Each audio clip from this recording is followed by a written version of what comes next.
Hey there, Nerd Clan. This episode of the Potterverse is brought to you by MinuteWithMary.com. Of course, MinuteWithMary.com is your one-stop shop for all of your beauty, skincare, makeup needs. But I really want to encourage you to go to the Facebook. You know, the Facebook, now just known as Facebook for you youngins. The Facebook. And search hashtag Minute with Mary. Request to join my marvelous VIP group. I have a free, wonderful tips and tricks on how to help get you through wearing a mask and making sure you don't get a whole bunch of acne on your chin. Yes, it's a thing. Yes, it's called maskne. And yes, I'm here to help you. So search the hashtag Minute with Mary. And also, I wanted to let you know that I have a new item on discount for the month of September. It is my Twisted Mascara. It's my brand new mascara. You can get that at a discount since you're one of our loyal listeners. Head on over to minutewithmary.com/discount.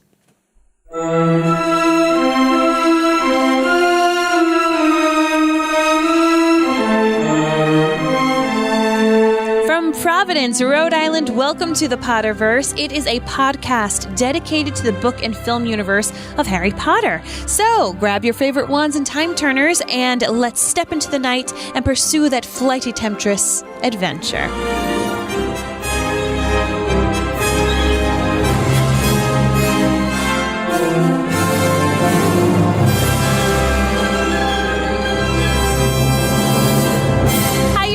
How's it going? My name is Mary Larson. My name's Blake. And? I'm nervous. About what? I'm super nervous. Oh my gosh. There's been a challenge posted to me, given to me. Yeah? Well, I give actually really to the listeners of this podcast and all of Mary and Blake Media listeners. For those of you who are listening to the podcast right now on the app, a challenge has been given where if we get 510 patrons, I will have to wear a frackin' Hufflepuff t-shirt. Yes. Live on air for the entire world to see. Shared for in all sorts of places. Time immemorial, it will live there. And not only that, I will have to say whatever you guys want me to say for my intro. So normally when I say, and my name is Blake, and... ... you guys get to pick what I say. Oh my gosh, it's so juicy. So all of you we're Hufflepuffs... We're not that far away, by the way. All of you Hufflepuffs who have to just deal with Blake as he snubs your house... Yeah, get out of here, you band puffs. Together and go to jointhenerdclan.com. Seriously, it's as little as $2 a month. It's less than a cup of coffee. It keeps the podcast going. We want to thank all of you who are already patrons, who have been able to listen to our Crown podcast, who've been able to listen to our Outlander cast episodes early. You guys, they're also getting Blake's book club of Midnight Sun. So there's loads Voyager. of fun perks at jointhenerdclan.com. But most importantly, if we get to 510 people, Blake will don a Hufflepuff shirt. And I challenge our friends who are listening here now live to get us to that number by the end of this episode. Well, I think that is certainly we are not that far off. And my maniacal laughter. And the early favorite for my line is my name's Blake and I'm Team Hufflepuff for life. Ooh, yeah. That is what the listeners right now are saying. And another favorite right now comes from Denise. She's putting this in right now. I have to sing the Hoggy Hoggy Hogwarts song. Yes, please. I am out on the Hoggy Hoggy Hogwarts song. Even more so. Nope, ain't doing it. The good news is, yeah, ain't gonna happen by the end of the night. Oh. No way. I challenge you. So, okay, well, have it happen by the next episode. How fun would that be? If it happens by the next episode, I still ain't singing the Hoggy Hogwarts song. Yes, you will, if that is what they choose. So today we are talking about Chapter 2 in Book 2, Chamber of Secrets. And I have a really important question for you. What do you got? How do you pronounce the elf's name? Dobby. See, I say Dobby too. Is it because they're from New England? Because a lot of people call him Dobby. It ain't Dobby. When I think of Dobby, I think of Dobby Gillis. I think that would be spelled Doobby. That'd be Doobie. Dobby. How would you spell Dobby? I say Dobby. It's Dobby. Dobby. Yeah. But is it because we're from the Boston, New York area that we say it that way? No, it ain't Dobby. Some people say Dobby. Well, that's they're like doe a deer. They're out of their mind. Like doe a deer. Doe is spelled D-O-E. Doe. So We'll find out. If it was Dobby, it would be Doughby. Dobby. I say Dobby. So from here on out, or if it was Dobe, Dobby. If you're a Dobby person, please just ignore the fact that he, from here on out, and he's here for a while, is Dobby. This chapter is called Dobby's Warning. Dobby's Warning. Dobby's. Dobby comes up. Dobby's just eating some chips down in the kitchen with Dumbledore. Oh, Kelly Clarkson. Sorry. Oh my gosh, Blake, way too loud. No, squeaked Dobby, shaking his head so hard his ears flapped. Harry Potter must stay safe where he is. He is too great, too good to lose. If Harry Potter goes back to Hogwarts, he will be in mortal danger. Why? Said Harry in surprise. There is a plot, Harry Potter, a plot to make most terrible things happen at Hogwarts School of Witchcraft and Wizardry this year, whispered Dobby, suddenly trembling all over. Dobby has known it for months, sir. Harry Potter must not put himself in peril. He is too important, sir. Is it me? It might be me. It might be me. Okay. Kind of out on Dobby in this chapter. You know he's one of my top 3 favorite characters, right? I do know. And so do the listeners. I hope that you have somewhere else to sleep tonight, is all I'm saying. Kind of out on Dobby in this chapter. Oh my goodness gracious. Leave me alone. I'm just going to flip to the next part that we're going to talk. We would love to remind you all to subscribe to this podcast, as now you are shaming Hufflepuffs and Dobby. I can't with you right now. You are. Hey, if I'm going down in glory. I'll tell you that. I'm just going to call you Malfoy at this point. My goodness gracious. Please take the time to hit subscribe in your podcast app of choice. If this banter is enjoyable to you, I don't know how it is, but if somehow this banter between myself and this Slytherin next to me here brings you joy, we actually have a slew of other podcasts. You can check that out at maryandblake.com. And once again, we would love to encourage you to join at jointhenerdclan.com. Let's get into the show. I solemnly swear that I'm up to no good.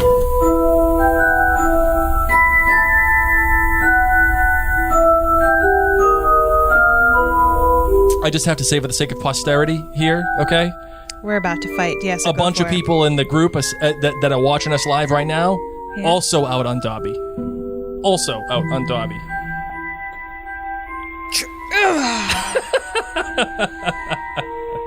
It's okay. It's fine, Mary. It's fine to not like Dobby. It's fine. It's like not liking tacos. Fine, you just can't be my friend. Anna Spain says, really, Blake? You like Frank and Snape, and now you're out on Dobby? Okay. Oh, man. What? So, you know what do you what? got? What do you got? You know what? What? Why don't you like Dobby in this chapter, Blake? I'm out on Dobby just because go for it. I don't know what his function is. I mean, or do you want me to give my little, here's what happened in this episode? Why do you or give me... Yeah. This. Yep. I'm so frazzled, I don't even know what I'm talking about right now. Goodness gracious. So Dobby, who we find out is a house elf, this is the first house elf that Harry has ever met before. He's in Harry's room to warn him that he is in great peril, and he's doing everything that he possibly can to keep Harry from going back to school, including messing up the Dursleys' dinner party downstairs and suddenly apparating away. Mm-hmm. Jane Baker says he's kind of Jar Jar Binks-ish. Would you give him Jar Jar Binks level of annoyance? No, you wouldn't. That doesn't mean that I don't like Dobby later in the books. Just in this chapter, I never got the whole beating himself up thing, and I don't know what his function is. I don't know what he's supposed to do. Wait, are you being serious? I'm very serious. Or are you just hating? I'm a little bit of both, but it's mostly serious. Okay. Would you like to roll with your point a little bit so then I can just rip it to shreds? Yeah, absolutely. Absolutely. No, I'm kind of out on Dobby because he shows up and he's trying to get Harry to stay away from Hogwarts. Yeah. And he's doing the snap thingamajiggy, and he's making the cake fall or levitate the cake, and then but he's also saying Harry, I I took all your letters, but oh, by the way, here are all your letters, and yeah, you can't go. Can't tell you why, but you can't go. It's annoying. Yeah, it is supposed to be annoying. It's annoying, but it's annoying on a story level for me because it's like he's there to do what he's just supposed to do, and that is it. And it's just too neat and clean, and it's just like it. And it doesn't make any sense. It doesn't make any sense that he took all the letters. How does he get in all these letters? Where is he intercepting owls? Probably. How? He's a house elf. House elves actually have some magic that wizards don't even have. I'm sure. House elves can apparate and disapparate out of Hogwarts, which is a building that wizards can't even apparate That doesn't mean of. he gets letters. And if he didn't want Harry to have the letters, why is he bringing the letters with him? Well, because now he just told him the truth. He's like, listen, you can have these here now, but I was trying to make you like not excited. And obviously that wasn't working. Here's what I'm going to say to you, Blake. I think you have less appreciation for how inappropriately treated house elves are because you didn't read book 4. Listen, I'm not going to join the little group that Hermione Spew? does. Spew, yeah, I ain't joining Spew. That is something that you would totally do, by the way. Exactly. You'd be like, oh, it's Spew. Spew is the best. You know what? House elves. Like, guaranteed that'd be you. I was into Spew before Spew was even a thing. When I sat here and I saw Dobby saying he has to hurt himself because he is devoted to this family who treats him poorly, here I think was a really important thing for Harry, who we've been learning has to eat through a cat door. He's eating cold soup out of a can, giving the veggies to Hedwig. He finds someone who is treated more poorly than him. And we are still able to see how kind Harry Potter is. Mm-hmm. You know, like if we had any doubt, because now at this point he's a 12-year-old boy, 12-year-olds, 11, 12, 13, 14, boys, girls, whomever, any kind of folks who are of that middle school, early high school age, one of the key things that happen is they become very selfish. And it's just generally what happens between the hormones and their brains and everything happening. It's very hard for them to see outside their own scope. So here is Harry, who is meeting this creature, this person for the first time in his life, who's creating a lot of issues for him, who's stealing his letters, who's really trying to keep him from Hogwarts. Mm-hmm. And yet Harry realizes that this creature, this house elf, that Dobby, is treated so poorly that Harry has immense pity on him. And I think that it's important for Dobby in this chapter because of Dobby's pain and because he's being so tortured and Harry doesn't fully understand, we get to see this really beautiful side of Harry that I think is really important. We get to see a lot of sides of Harry in the books. Yes. You know, like we frequently joke about Order of the Phoenix being emo Harry. We get to see really frustrated and feeling left out of things Harry. But in this moment, you get to see him not be shocked or weirded out by something completely bizarre, but more compassion. And I think that that's really an important thing for us to see. Well, I think there are two things that come out of this, actually. And you know, again, I was mostly telling the truth about the being out on Dobby. Part of it, about like, you know, a tenth of it was kidding. But I will say what I did like in this chapter is two things. One, it leads to a point in the wizarding world that there really is some real ugly stuff that happens. And not just, you know, like there's Draco and the Malfoys and then there's Voldemort and, you know, pure blood's the whole thing. Actually, we haven't even gotten to that point in the books yet. But like, yes, there's that. But that's like wizard versus wizard. This is really something that this is like a societal. This shows a real societal fracture in how that there's slavery. A certain group of people is disenfranchised. And we find out much later it's not just a certain group of people, like whole other breeds of magical creatures, with great intelligence are ostracized. Right, and that. This is the beginning of that. This is the beginning of that. You're coming to the Spew side. I'm feeling it. So I like that. I'll make you a Spew t-shirt. I don't think I'm going to wear a Spew shirt. Every time I hear the word Spew, I think of Wayne's World. If you're going to spew into this. Okay. And he holds the little ketchup packet thing, ketchup cup. The other part I really like about this too is that Harry's reaction to Dobby is really genuine. What can I do? Can I help you? Can anyone help you? Can I fix this?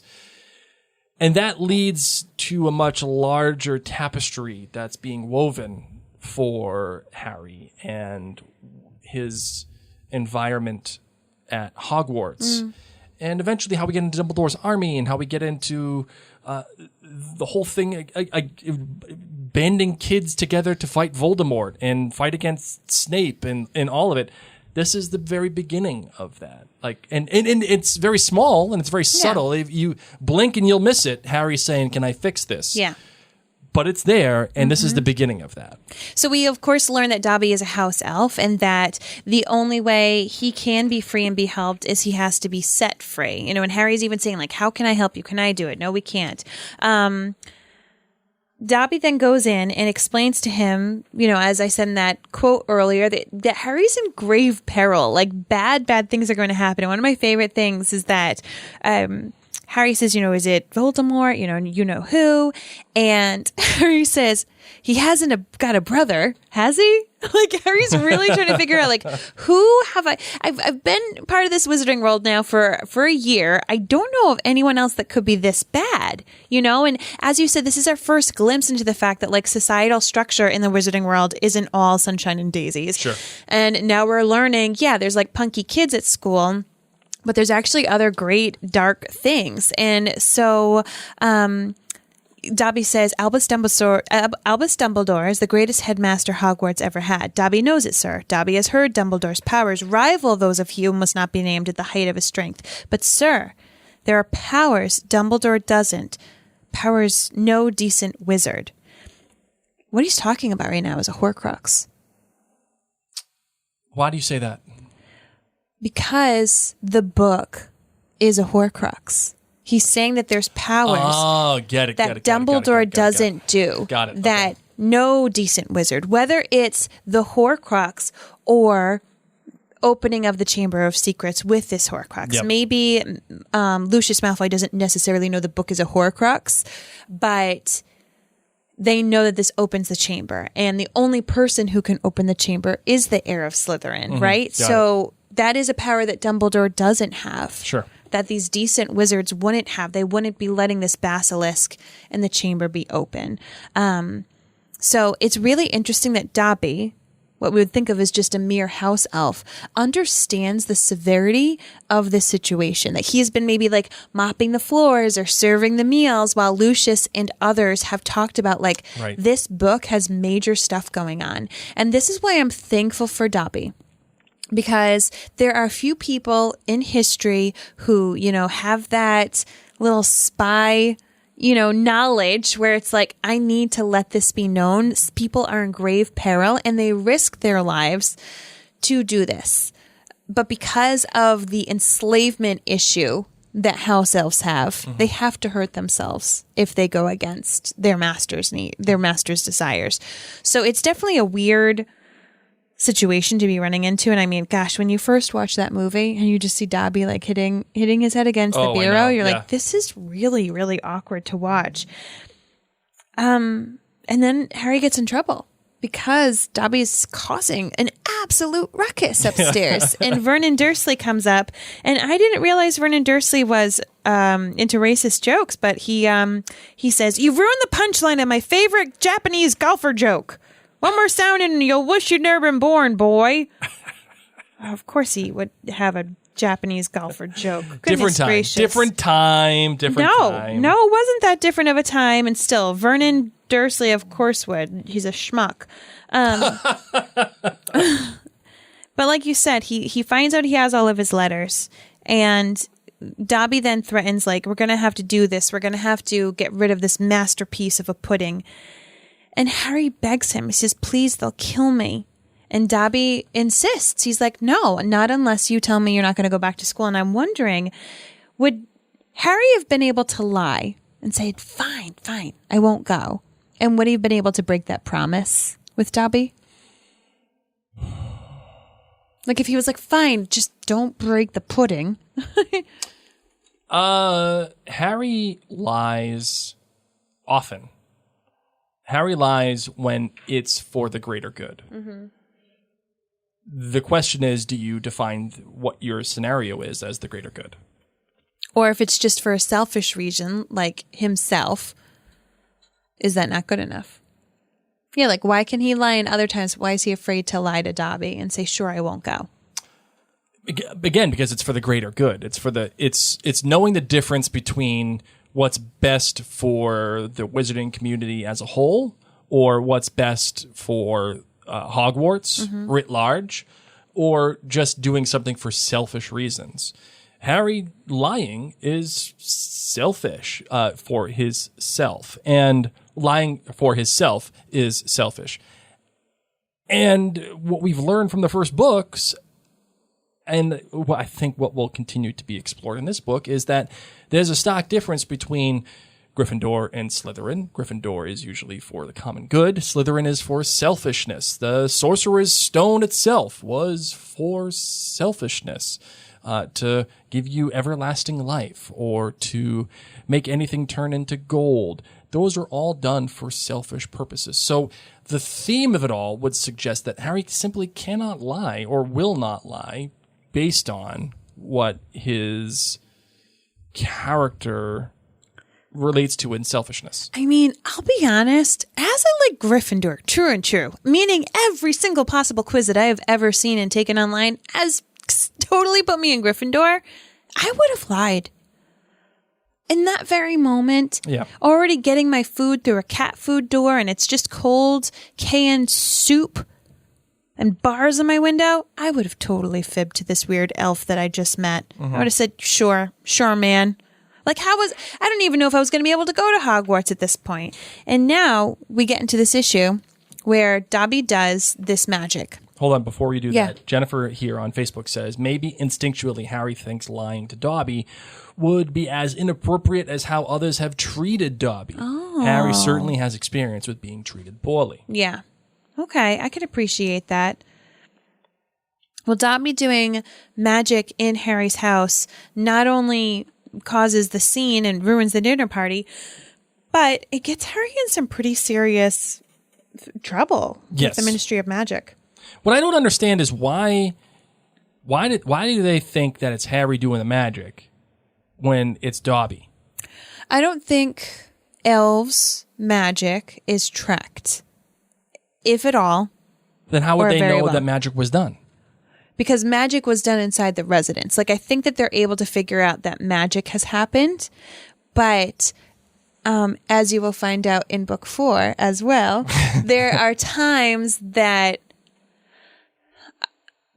elves can do magic in a different way than wizards can. Okay. And so I think that the trace of magic, and they know exactly what it was. They know they know that it was the hover charm. And I think that Harry's house is just like Harry Potter lives there because he's the only wizard. You know what I mean? Got it. Okay. So maybe it's not really that highly monitored. It's just like obviously no other magic's going to go in there. It's Muggles and Harry. Mm-hmm. But he gets in pretty serious trouble by Mathilda Hopkirk, who just so you know, Mathilda Hopkirk is who Hermione changes into when they have to break into the Ministry of Magic. Is it really? Yeah. Oh, I didn't know that. No, sincerely. Mathilda Hopkirk. Yep. Wow. Look at that. I know. It's just interwoven. I'm telling you, this author, she knows her stuff. She gets it, man. So, but we also learned this. So in chapter 2, we had all this merriment in the early chapters of Harry Potter and the Sorcerer's Stone and going to Diagon Island. It was such like a magical experience. And here we are now, a year later. Harry's birthday was just the worst birthday ever. We're learning about cruel wizards who torture and, have enslaved elves. And now we're also learning how seriously in trouble Harry can be for just doing a little bit of magic in his house. That if he does this again, further spell work on your part may lead to expulsion from your school. Or worse, expelled. Yeah. Yeah, man. And by getting this letter via owl, which scares the house guests away, Vernon and the family now know that hocus pocus figgity wiggity or whatever doesn't actually mean anything. Squiggly wiggly. That Harry can't do magic at all. Right. So now they've got this whole like, oh ho ho ho. Right. We've been nervous about you this entire time, and we're gonna lock you away, and that's what they do. And I think there are two things at play here that I really like also about this chapter. The first is Harry is now at a new low, a brand new low. You thought he was low before, getting frying pans swung at his head. Absolutely not. Now he is in a worse position with the Dursleys, and he is almost going to be expelled. He's got this thing with Dobby. He doesn't know what Dobby's talking about. He's in danger. Like, don't go to Hogwarts. His friends haven't been talking to him, though he understands now that it was Dobby withholding the letters. So he's at an all-time new low. If you think that he is Harry Potter, the kid who beat Voldemort, you're wrong. He's now down in the dumps. Secondly, another thing that I like too, and I can't wait to get your thoughts on this, Mary, is the author does a very smart thing with the beginning of this book. Just because Harry was in Hogwarts for the first year doesn't mean that he's an expert. Doesn't mean that he's an expert in magic or the culture of magic or even the wizarding world in general. He's still got a lot of things to learn. He's still... I'm sure there are parts of Hogwarts he hasn't even been to yet. He hasn't even seen yet. Harry is discovering more about the wizarding world with each day. The best part about it is we're doing that too through Harry's eyes. So when I was last asked, when we had the conversation about exposition, yes, and Mary went savage mode, I was asked, how would you do exposition better? And this is a perfect way to do it. You're learning about the world of wizarding and all the facets that go along with it because Harry's discovering it for the first time. So since he's discovering it for the first time, and since technically, the reader who would be reading this book for the first time would be discovering it along with Harry, that is an interesting way to get all the expository stuff out of the way so that when you go back to Hogwarts, you have a better understanding not only of the area and what it means to be a wizard, but you have a clearer understanding of where the story is going to go. So that's what I like about this chapter. Nice. So, yeah. I think that Dobby made some really intelligent choices. You see him acting so oddly and banging his head up against a wall, and you question his choices as to why he's doing this. But he's done choice things that he knew would hurt Harry Potter. He has kept back all of this correspondence. He has done a specific charm that gets noticed by the Ministry of Magic. Because in the next book, I don't think he gets an owl with a letter. So, because he's able to apparate and disapparate, and that wasn't caught, but he did the hover charm. And I wonder if there's like certain charms that need to be done. Like maybe he could have done something else. Maybe he could have just like titched it over, but he specifically did a hover charm so that way it would be called out and notified. So he's getting this letter saying you may be expelled. Sure. And so maybe this was kind of like his last chance. Like, all right, then I'm going to get you in trouble with the Ministry of Magic, and maybe that will prevent you from going to school. This still is Harry's birthday. Yes, you're right. Can we just take a moment? Yep. And his birthday is about to get better. Because here he is, all locked up. No, it doesn't get better. Sorry. He's got 3 bad days dreams. later. He's got bad dreams. He's got bad dreams. And 3 days later, so that'll be what? August 4th. Sure. Oh, look at this. We're almost recording around the same time. Ron Weasley comes to save him. We're about a month away, kid. From August 4th.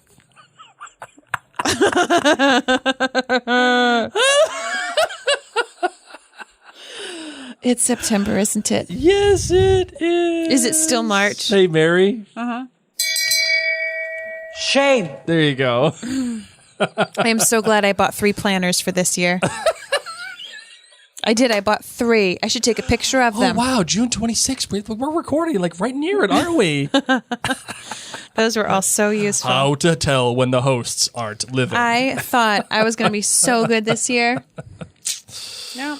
Oh, man. Got anything else you want to say about this chapter, kid? I just wanted to point out still, like, that I love that Dobby, even though this was very hard for him and it went against everything that a house elf is supposed to do and he was hurt in the process, he had something inside of him telling him to do the right thing, to sacrifice himself. Oh, Dobby. To make sure that he could protect Harry Potter. We know that it is not necessarily Voldemort, but it's something very, very deep and dark and bad. And as I said, the compassion of Harry Potter in this chapter blows me away. Last thing I noticed about this chapter is it ends with Ron Weasley was outside Harry's window. Yep. Which is great. Super cute. Awesome. But if you notice the end of the first chapter, somebody else was on his bed. Somebody was sitting on his bed. This is hurry up and turn the page. You can't put this book down. But I like it because both these chapters, they're very, like, I think this could have been one chapter if you really wanted it to be. Agreed. But the author does this really cool thing where she has the first chapter end in mystery and you're in a slight danger, like, who is this? Mm-hmm. But in this one, she ends it in a similar fashion, but you know who it is, and it is one of warmth and love and friendship. Yeah. So they are companion pieces, but they do different things, and I like that a lot. And Harry now gets to see his best bud. That's right. Okay, are you ready to get in? Do you have a different perspective? Do you? I do. I definitely do. Go for it. All right. Holy cricket! You're Harry Potter! I'm Hermione Granger. And you are? I am Dudley. I am Dudley. You want to know why I'm Dudley? Please. Because I got you, Harry. I got you. You are dead to rights. No more hocus pocus. No more squeakly freaking wiggly. You are mine. Jiggery pokery. I'm gonna jiggery poke Squiggly you. wiggly. I'm gonna squiggle your wiggly. You are fish in a barrel right now, and I'm gonna own you. I'm gonna own you for the rest of your life because you can't do magic. None of that. And yeah, that little pigtail that I got, now it's off. Against the rules, it's off, and I'm ready to fight. I got registered weapons right here with my hands, and you're done. You're done. And I'm gonna make your life misery. How miserable do you think Dudley was when the pudding had fallen down? That kid was you ruined the pudding. If there's one thing you don't get in between me and something, you do not get in between me and pudding. Look at me. Look at me. I'm Dudley. Love me some pudding. I am 10 pounds of stuff in a 5-pound bag. Okay? Give me my pudding. You can keep the broccoli. You can keep your Brussels sprouts. They make my pee stink. I don't want that. But now I'm not going to be a fruit bat, and I'm going to go to town. Yep, and I'm gonna have my pudding and beat the crap out of you. As a matter of fact, I'm gonna take the Brussels sprouts careful. and I'm gonna put them in your mouth as I'm beating your life. Okay, Blake. I just said be careful. Or I'm just gonna make you a mental midget. Like I'm going to make you. That's not a politically correct word anymore. I am going to make you so paranoid that you aren't even going to be able to function. You're out. You're done. Can I be done with Dudley? Nope. I'm going to keep going. I'm so off with you right now. Ever since you said you were out on Dobby. What is a pudding? What do you mean?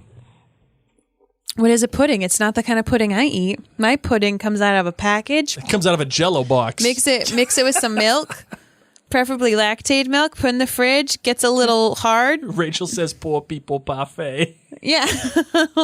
That's a good joke from This Is Us too. What is pudding? Please, if any of you eat pudding of this variety, please let me know. Maybe send me a picture. MarianBlakeMedia@gmail.com. On that note, speaking about emails, I'm pivoting for you, Blake, to save you. Thank you. So now this is the point in time, ladies and gents, where if you have a question for us, now is the time to do it. If you are on the live, make sure you put a little lightning bolt before the question. That way we know what it is. And if you are listening to the podcast on the app, you're not alone. you can still You're participate. not alone. You can send us an email and email it to maryandblakemedia@gmail.com, and you will be able to ask us any questions.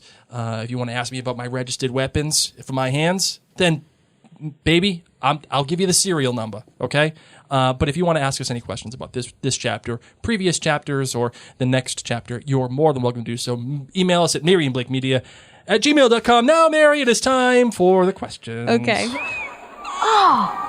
Mail's here. All right, so let's see what we got here. Nobody on the live is giving us questions. Well, as of this our moment. question in the beginning of this episode was, what was your favorite kind of cake? Oh, yes.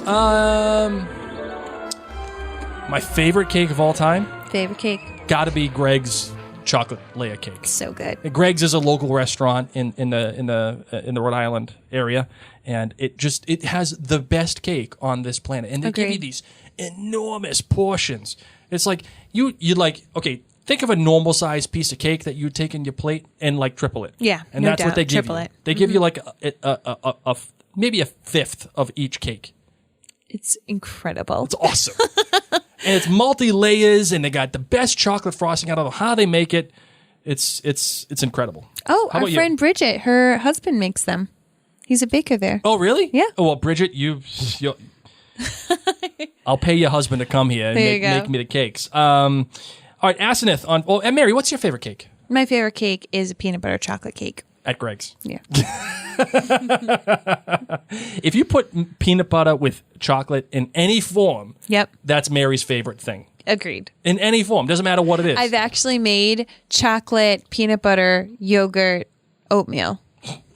And it's so good. You're welcome, Blake. So we I have can't say that stuff when I'm taking a drink because that's ridiculous. Yep. That sounds awful. with Greek yogurt. Even better. Okay, stop. Shame. Shame me. I need that bill. Let's get to the questions. All right, let's see what we got. All right, Aseneth says, Mary and Blake, what do you guys think their house elves' lives were like before Voldemort? Oh, I think they were the same. I think that there are families who can just have treated their house elves poorly, and that's just how it's always been. I would hope that there are families out there who treat their house elves in a better way. But what is interesting is in the book series, aside from Hogwarts, we only see house elves owned by bad Slytherin families. And I think that that's quite interesting that we don't see them necessarily with Luna Lovegood. We don't have like a hand-me-down house elf hanging out with the Weasleys. But yet there's a bunch of them at Hogwarts. Now, granted, we learn from one of the house elves later on that some of the house elves like living at Hogwarts, that it's a pretty nice environment compared to where they could be otherwise. But I do find it to be an interesting experience, and I feel like this is probably how it has always been. Anna asks, how did Lucius get the book?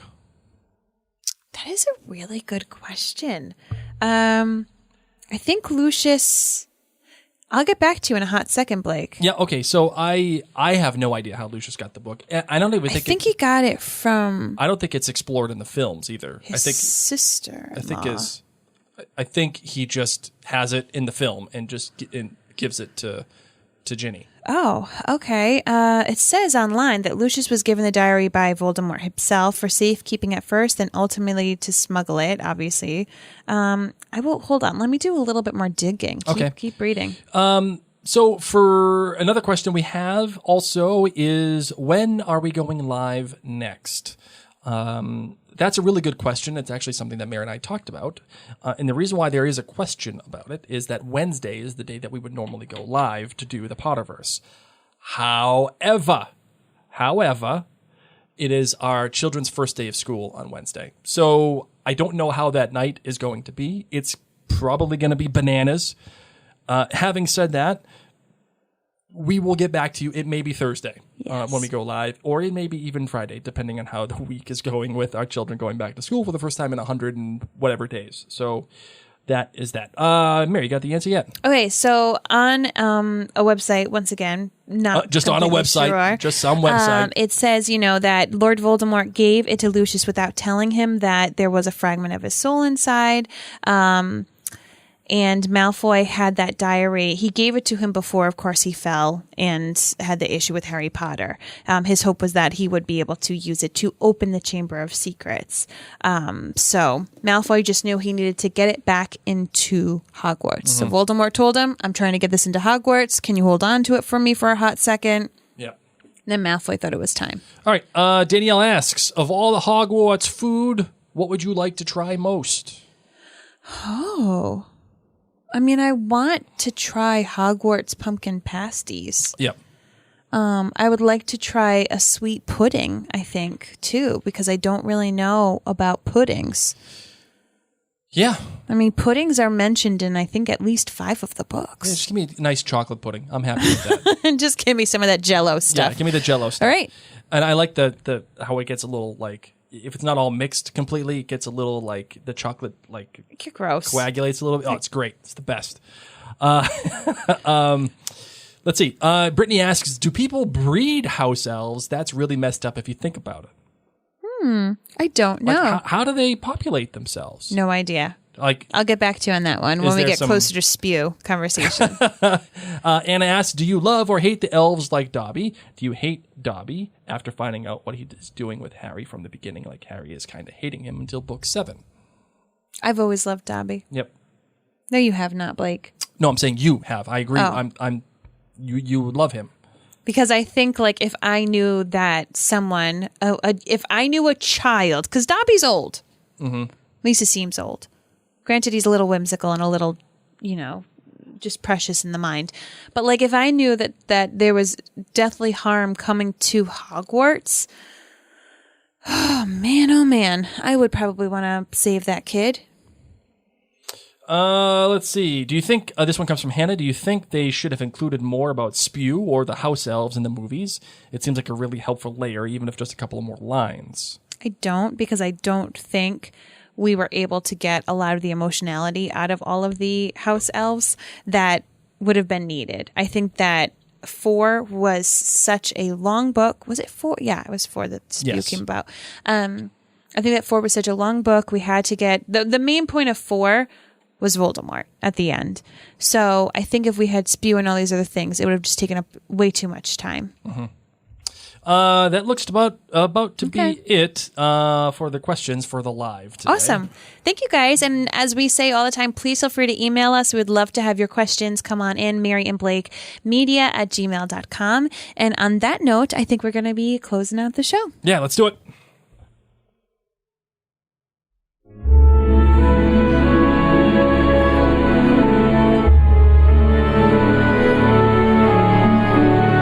Thank you all for taking the time to read along. As you know, these past 2 chapters have been super quick, nice and fun and easy. Of course, we're taking a wonderful trip in the next chapter. We're going to the Weasleys' home, the Burrow, for the first time, which I love any time that I get at the Burrow. So don't forget to send us those questions. I feel like the Burrow smells like cinnamon. Agreed. Yeah, like that's what you smell when you go into the Burrow. Nutmeg too, possibly. Maybe a little nutmeg here and there. Yeah. Yeah. Maybe on a spicy day, you get some cloves. Just like Christmas. Yeah, just Christmas. That's what it smells like. Agreed. Yep. Pine. All right, my friends. Thank you so much for tuning in. You bring us so much joy. Thank you for checking out the Potterverse. As we said, we have a lot of things going on at maryandblake.com, so check that out. Thank you to any and all of you who are members at jointhenerdclan.com.